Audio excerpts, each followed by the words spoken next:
And it is worth understanding from the start, because everything that comes after, the feast, the ritual, the prophecies, and eventually the cross, traces directly back to what happened in that single night. To understand why that night was necessary, you have to go back roughly 400 years. It started well, actually. A young man named Joseph, son of Jacob, was sold into slavery by his own brothers and ended up in Egypt. Through a series of events that had every mark of disaster, he rose to become the second most powerful man in the country, second only to Pharaoh himself. When a severe famine struck the entire region, Egypt was the only nation with food, and that was entirely because of Joseph's management. His family, the house of Israel, came down to Egypt and were welcomed. They settled, they multiplied, and for a generation or two, life was good. Then things changed. As recorded in Exodus 1, a new king rose over Egypt who did not know Joseph. That phrase matters more than it sounds. It was not simply that this pharaoh had forgotten a historical figure. It meant he had no loyalty to the arrangement, no reason to honor what a previous dynasty had done. He looked at the growing population of Israelites and saw a threat. His response was to enslave them, put them to work on his building projects, make their lives harsh, and eventually order the death of every newborn Hebrew boy. 400 years of this, 4 centuries in which an entire people built cities for a king who considered them property. There is a passage in Exodus 2 that summarizes it in a few plain words, stating that during those long years, the Israelites groaned in their slavery and cried out, and God heard their groaning. That phrase, God heard, is not a small detail in the text. It is a turning point. The silence was ending. The death decree against Hebrew boys was already in effect. When a woman from the tribe of Levi gave birth to a son, she hid him for 3 months. When she could hide him no longer, she made a small basket of reeds, waterproofed it, and placed him among the reeds of the Nile River. His sister stood at a distance to see what would happen to him. What happened was improbable by any measure. Pharaoh's own daughter came to bathe at that part of the river. She found the basket, saw the baby, had compassion on him, and adopted him as her son. The boy's own mother was hired as a wet nurse to raise him, who'd paid wages by the very house that had ordered his death. He grew up inside the palace, educated in the full knowledge of Egyptian culture and power, and was given a name, Moses, meaning drawn from the water. It is one of those stories where the cruelty of the oppressor becomes the precise mechanism by which the deliverer is prepared. That is not coincidence working in Israel's favor. It is something else entirely. Moses' upbringing in the palace gave him access, literacy, leadership training, and an intimate understanding of how Egypt worked from the inside. None of that would have happened without the persecution. The man who would eventually stand before Pharaoh was raised in Pharaoh's house. Moses did not stay in the palace his whole life. After killing an Egyptian who was beating a Hebrew slave, he fled and spent the next 40 years in the wilderness of Midian, working as a shepherd. Whatever ambitions he might have had were buried somewhere in the desert. He was 80 years old when everything changed again. Exodus 3 records what happened. Moses was tending a flock near the mountain of Horeb when he saw a bush on fire. That alone was not extraordinary in the dry heat of the Sinai wilderness. What stopped him was that the bush kept burning and was not consumed. He turned aside to look, and God spoke from the fire. The words that came from that bush were not the kind of abstract theological statement one might expect. God identified himself specifically as the God of Abraham, the God of Isaac, the God of Jacob. Then he said something that gives a fuller picture of those 400 years. He had seen the misery of his people. He had heard their cry, and he knew their suffering. He had come down to deliver them and bring them to a good land. He was sending Moses back to Egypt.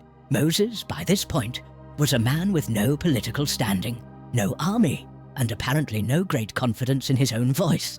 The exchange that follows in Exodus 3 and 4 is remarkably candid. Moses raises objection after objection, and God answers each one. Who am I to do this? God promises to be with him. What if they ask your name? God gives it. I am who I am. What if they don't believe me? God provides signs. I am not a good speaker. God appoints his brother Aaron to speak alongside him. The bush stopped burning, and Moses turned back toward Egypt. What followed was not a quick negotiation. Moses and Aaron came before Pharaoh with a message: let the people of Israel go. Pharaoh refused. Then came the plagues. It would be easy to read the 10 plagues as simply a display of raw divine power, a demonstration of who was stronger.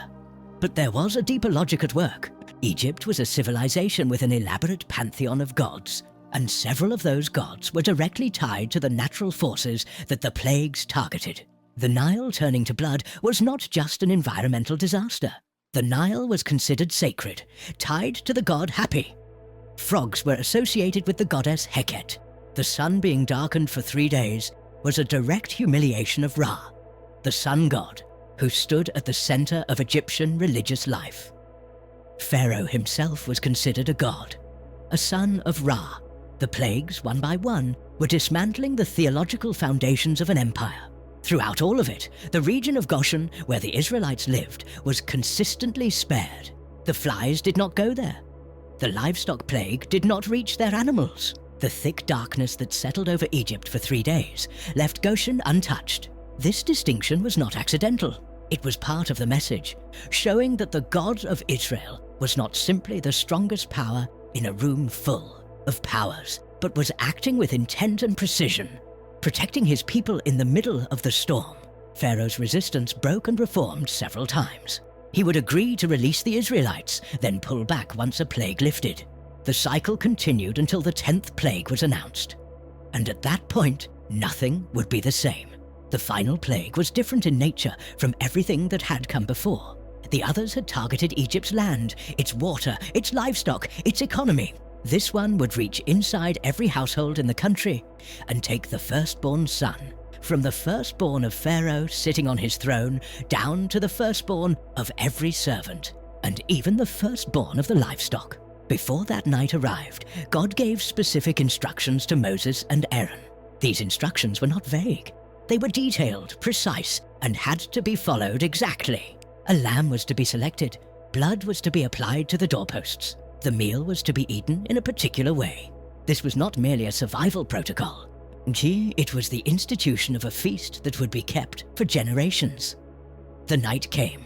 The destroying force moved through Egypt, and in every house where the blood was absent, someone died. In Goshen, the families of Israel sat inside their homes, their sandals still on, their bags already packed, eating the meal God had instructed. Outside, Egypt was breaking apart. Pharaoh, who had refused to let the people go through 9 consecutive catastrophes, sent for Moses and Aaron in the middle of the night and told them to take the Israelites and leave, and to bless him on the way out. After 400 years, Israel walked out of Egypt. That was the first Passover. Everything else this story contains, the feast, the prophecies, the Last Supper, the cross, extends from that single night. The blood on the doorpost was not the end of something. It was the beginning of one of the longest threads in all of Scripture. God did not leave the instructions open to interpretation. Every step of what Israel was to do that night was given with a specificity that stands out even within the detailed legal sections of the Old Testament. And when you look closely at each requirement, it becomes clear that nothing was arbitrary. The instructions begin in Exodus 12. On the 10th day of the month, each household was to select a lamb. Not any lamb, a male, 1 year old without defect. Families that were too small to consume an entire animal were to share one with their nearest neighbor, calculating the portions according to what each household could actually eat. Nothing was to go to waste. The lamb was then to be kept alive until the 14th day of the month. 4 days. That detail is easy to skip over, but it meant the family lived alongside the animal for almost a week before the sacrifice. In a context where livestock was both livelihood and daily companion, 4 days was enough time to know the animal, to observe it, and to confirm it had no hidden defect. This was not a casual offering. It required deliberate attention. Then, at twilight on the 14th day, the lamb was slaughtered.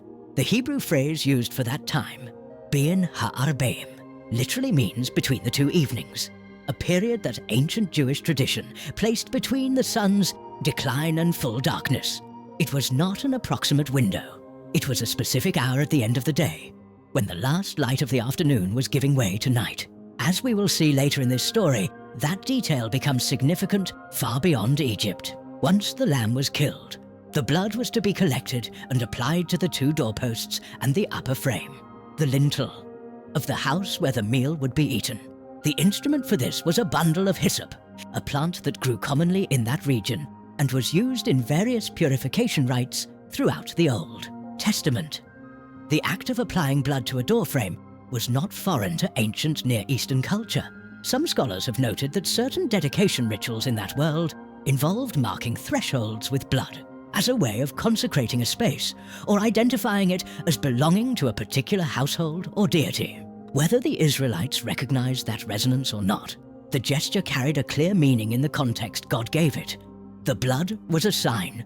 Exodus 12:13 records God's words directly on this point. "The blood shall be a sign for you on the houses where you are. And when I see the blood, I will pass over you, and no plague will befall you to destroy you when I strike the land of Egypt." The sign was not for Israel's benefit, not primarily. God did not need to be shown the blood in order to distinguish between houses. The instruction was theological in nature. It was asking Israel to act, to mark their homes deliberately, to make a visible declaration of where they stood. Faith in this case was not a feeling. It was a gesture performed at a doorpost with hyssop and blood. There is something else worth noting here: the shape formed by the application.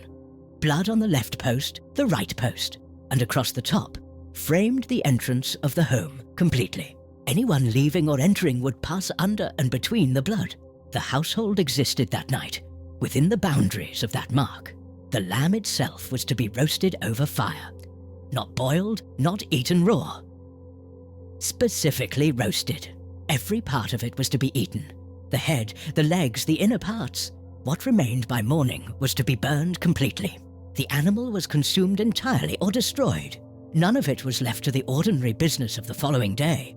Alongside the lamb, 2 other elements were required at the table: unleavened bread and bitter herbs. Unleavened bread, matzah in Hebrew, is bread made without yeast.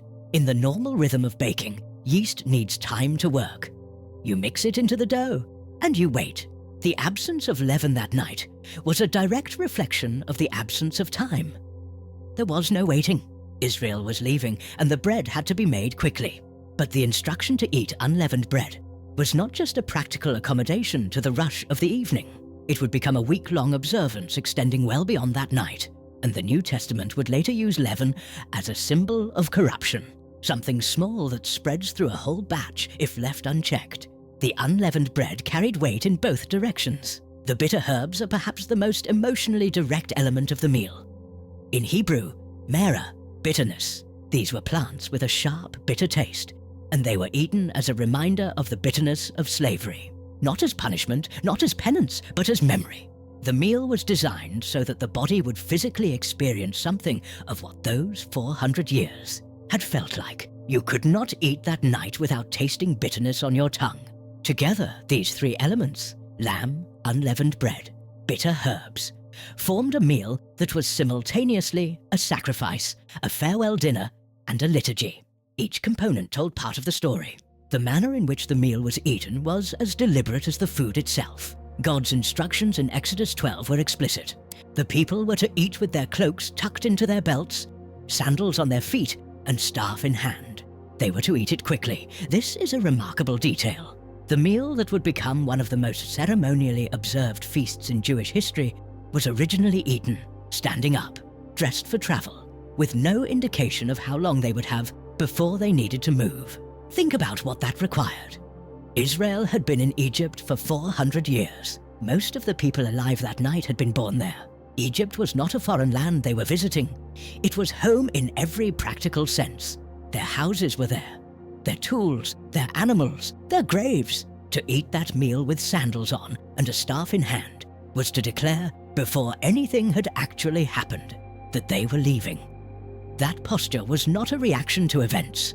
It was an anticipation of them. The people dressed and ate as if the deliverance had already occurred, even while the night was still dark and the destroying force had not yet passed. That gap between the instruction and the fulfillment, between putting on your sandals and actually walking out the door, is where faith lives. At midnight, the account in Exodus 12 says, "The Lord struck down every firstborn in Egypt." View from the firstborn of Pharaoh on the throne to the firstborn of the prisoner in the dungeon and the firstborn of every animal. There was not a single house in Egypt where someone did not die that night. What followed was something Exodus describes with striking restraint. Pharaoh rose in the night, and all his officials, and all the Egyptians, and there was a loud cry in Egypt. The text does not linger on the grief. It simply registers the sound. A cry that spread from house to house across the entire country, simultaneously, in the middle of the night, as family after family discovered what had happened. In Goshen, the region where the Israelites lived, there was no such cry.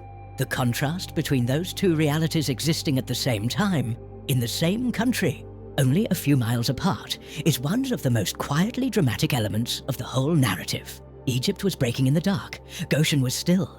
The difference between the two was not geography, or ethnicity, or even righteousness.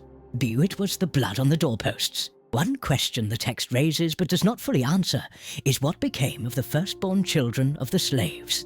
Exodus 12:29 specifically includes them. The firstborn of the captive who was in the dungeon. These were not free Egyptians. They were prisoners, the lowest members of Egyptian society, people who had no more power over Pharaoh's decisions than the Israelites did. Jewish tradition has wrestled with this passage for centuries. Some rabbinical commentators argued that the slaves suffered the same plagues as their Egyptian masters, because, unlike the Israelites, they had not cried out to God for deliverance, or because they had actually benefited from Israel's labor, enjoying better treatment while the Hebrews did the harder work. Other interpretations have seen in this detail an acknowledgement that judgment, when it falls on a nation, does not sort neatly by guilt. What the text does not suggest is that this was an oversight, or that God miscalculated. The deaths in Egypt that night were not collateral damage in the ordinary sense of the phrase.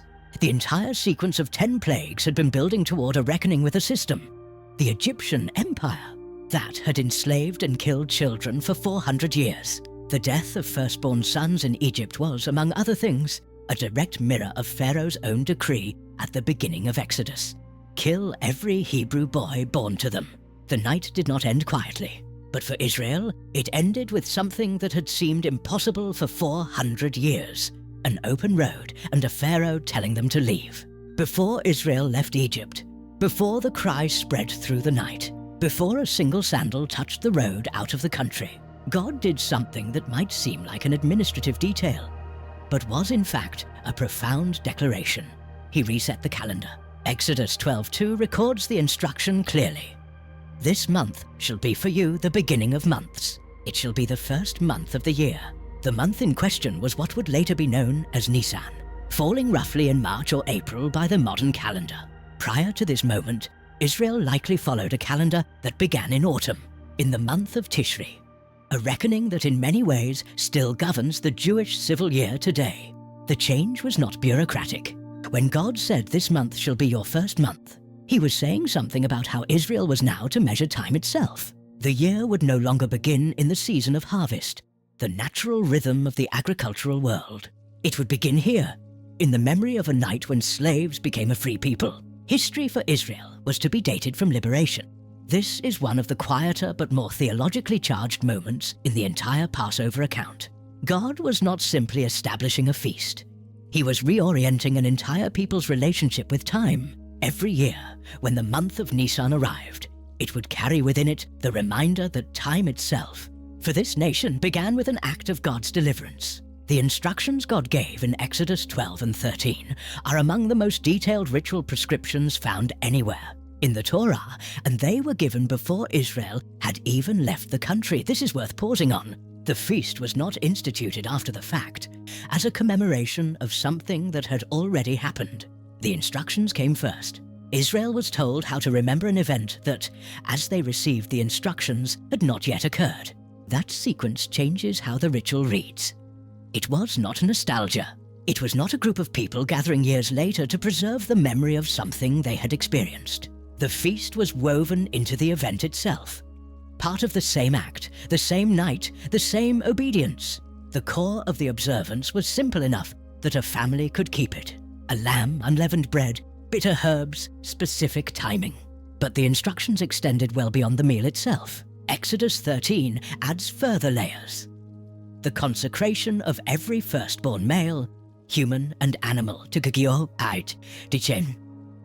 God, in recognition of the night when Israel's firstborn was spared while Egypt's died. The firstborn belonged to God because God had spared them. There was also a strong pedagogical dimension built into the structure of the feast. Exodus 12:26-27 anticipates the question that children would inevitably ask: what does this ceremony mean to you?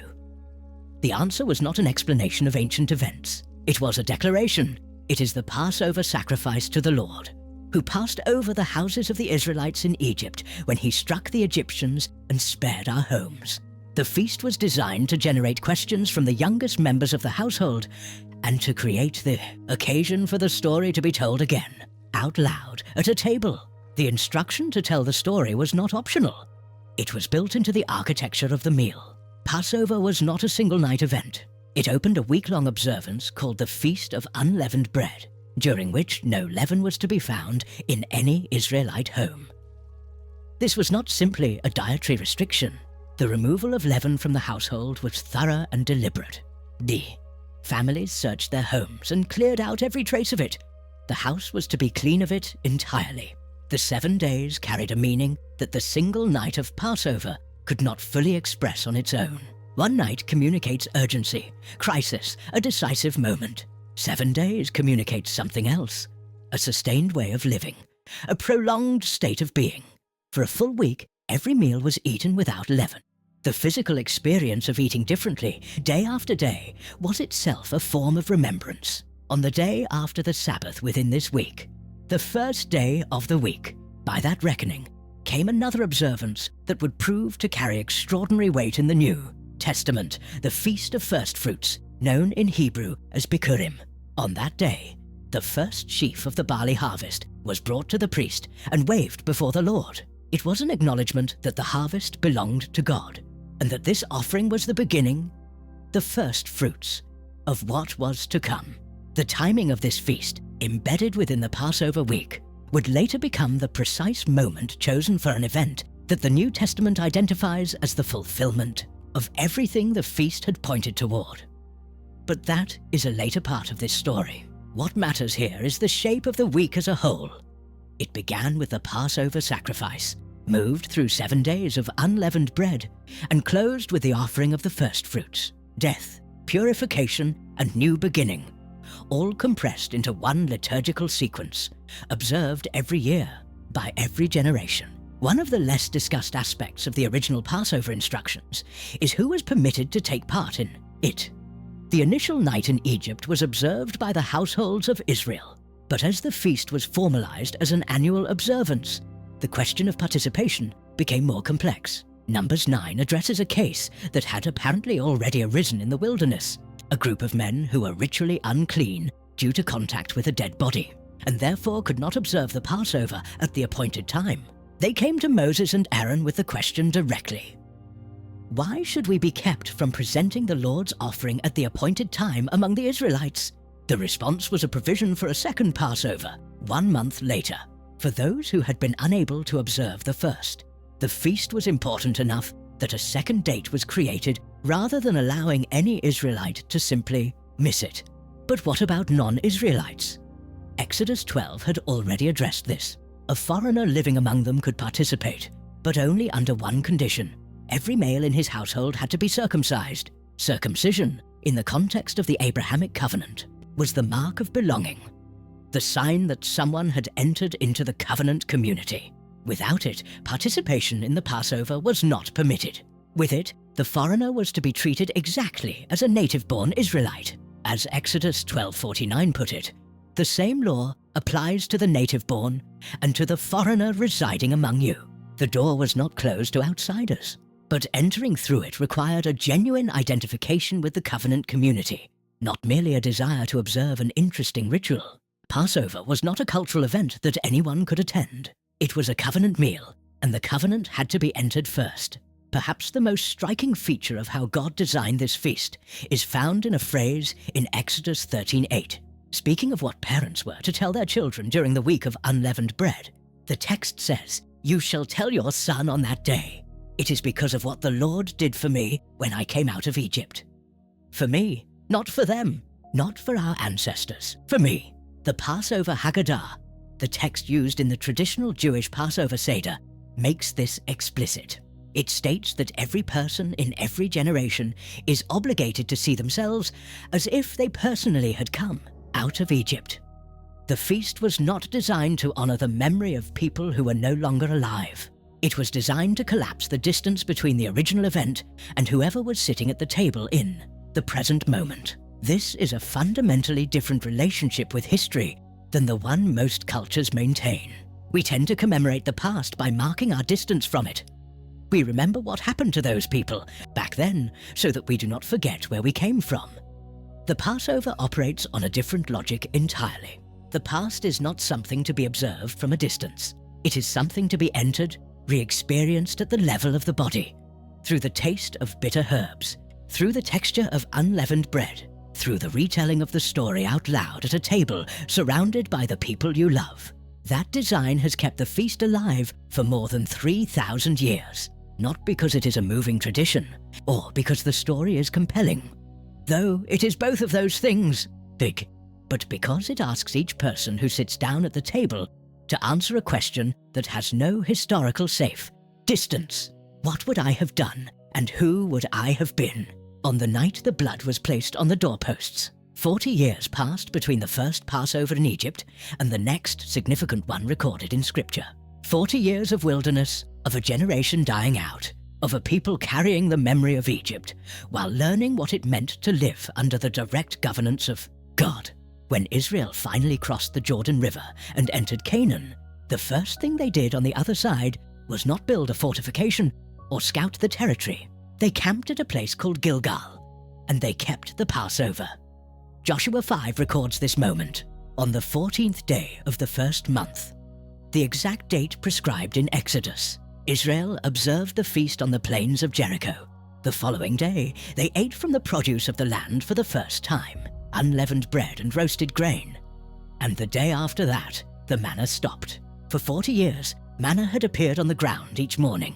It had been the daily visible sign of God's provision in the wilderness, something that required no farming, no planning, no effort beyond the gathering. The moment Israel ate from the land of Canaan, it ceased entirely. It was as if two chapters of a long story had a natural boundary between them, and the Passover at Gilgal was the marker placed at that boundary. The timing was deliberate in a way that rewards attention. Israel entered the land and immediately observed the feast that commemorated their exit from Egypt. Before a single battle was fought, before Jericho fell, before anything in Canaan had been claimed, they sat down and remembered where they had come from. Whatever was ahead of them, they were not going to begin it without first returning to the night the whole journey had started.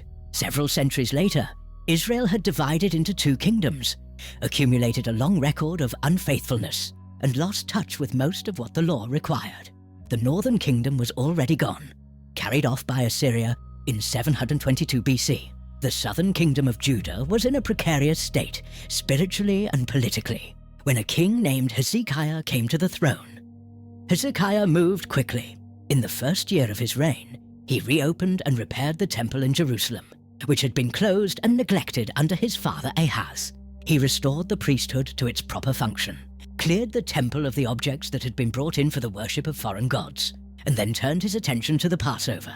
2 Chronicles 30 tells the story of what happened next, and it is genuinely unusual. Hezekiah wanted to observe the Passover in the proper month, but the priests had not consecrated themselves in sufficient numbers, and the people had not gathered in Jerusalem in time. Rather than cancel the observance or reduce it to a formality, Hezekiah consulted with his officials and the whole assembly, and they decided to keep the Passover in the second month instead, invoking the same provision that had been given in Numbers 9 for those who were ritually unprepared. He then sent couriers throughout what remained of Israel and Judah, inviting anyone who was willing to come to Jerusalem for the feast. The invitation extended even into the territories of the former northern kingdom, to people whose religious practice had been compromised for generations. The response was mixed. 2 Chronicles notes that some mocked the couriers and laughed at them, but many from the north came anyway. The gathering that assembled in Jerusalem was larger than anything seen since the time of Solomon. The celebration lasted 14 days instead of the prescribed 7. And at the end of it, 2 Chronicles 30:26 records a remarkable assessment. There had been nothing like it in Jerusalem since the days of Solomon, son of David, king of Israel. A feast that had been neglected and forgotten was restored to the center of national life, and it drew people from the ruins of a kingdom that no longer existed. Less than a century after Hezekiah, another reforming king sat on the throne of Judah. Josiah came to power as a child and began seeking God earnestly while still young.